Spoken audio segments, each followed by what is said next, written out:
Shutting it down? You're shutting it down? Why? We've been building it up for the last 3 years. This is the conversation I had with my CFO of my hedge fund on January 2nd, 2016. I was gonna ask you for a raise, she said. But yes, I had made a big decision.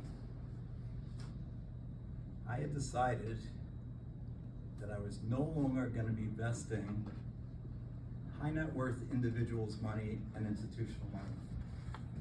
Why? Well, I'll tell you more in a few minutes, but I started asking myself a question after going to a personal development course just a few weeks earlier. Was investing my true purpose in life? Was I supposed to be helping high net worth individuals make even more money, become even richer? Or was I supposed to be of more service to others? That was a question I've been asking myself for many years. In fact, when I was working as a hedge fund manager, I would ask myself most days, was I doing enough for others?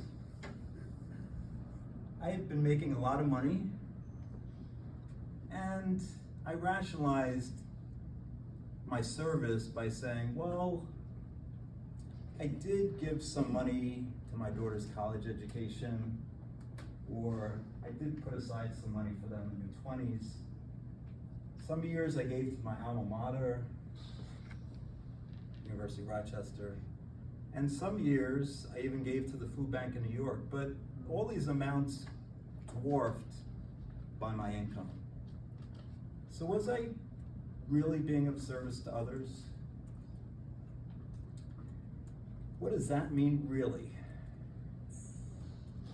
I'll answer that in a few minutes as well. But my question to myself was, should I really be doing this for the rest of my life?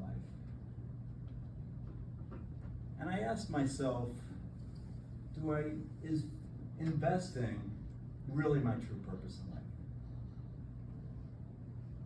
The answer came back,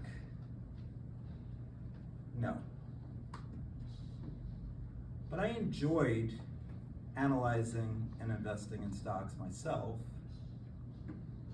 And after going to this personal development course, I realized that my true purpose was not investing.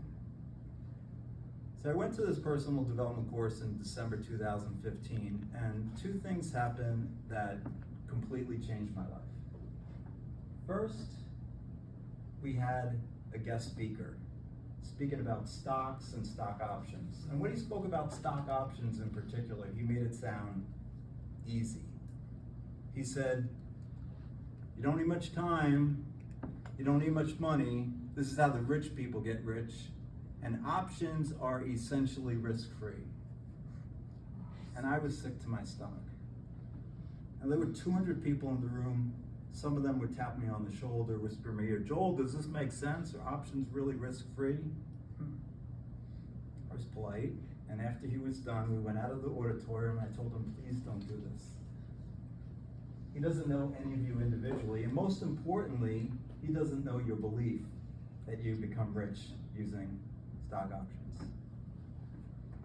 The second thing that happened at that course was we were given a wooden board.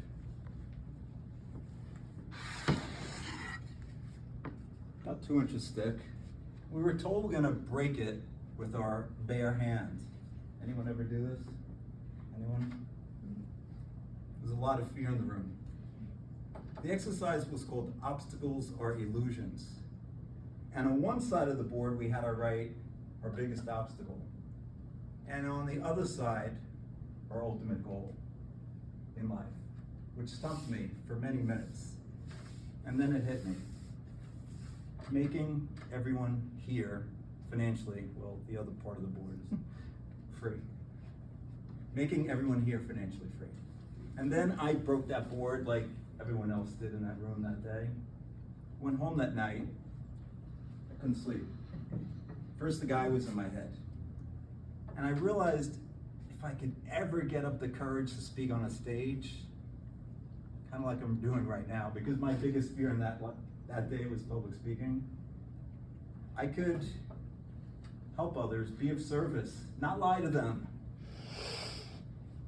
And then the second thing going on in my head at 3:34 in the morning was that wooden board staring back at me from across my bedroom. Make everyone here financially free. Make everyone here financially free. I think it hit me at 4:30. I jumped out of bed, I quickly got dressed. I was at my office in Midtown Manhattan before the sun rose.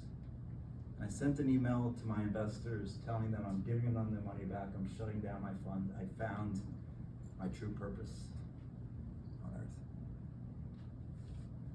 To make you financially free. To change people's mindset around money, to help people manifest it, and also teach them that there are many ways to get rich, and it's not just stock options. It could be stocks, it could be bonds, it could be real estate, it could be your business. Depends on what you believe. So I found my true purpose. To help other people become financially free.